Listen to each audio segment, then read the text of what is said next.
To be able to drive a car in the UK, you need to be 17 years old.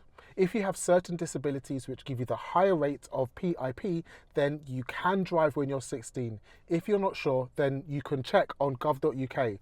You'll be able to apply for a driving license when you're 15 and 9 months old. So whether you can start driving at 16 or 17, you can have your driving license ready. I'll leave a link to the information where you can check whether you're able to drive at 16 or 17 down below. And I'll leave a link to where you can apply for your driving license there as well. If you're desperate for mobility and you need to get on the road as quickly as possible though, and you can only drive when you're 17, there is another option. After you've passed your 16th birthday, you are legally allowed to ride mopeds on the road that have a maximum power output of 50cc, and you only have to complete CBT, compulsory bike training, to get there.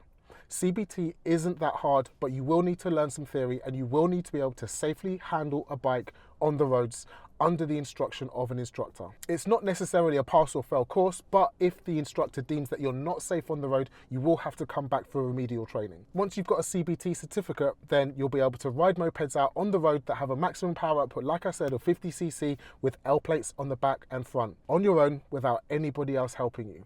Hope that helps. Let me know if you've got any more questions. See you in the next one.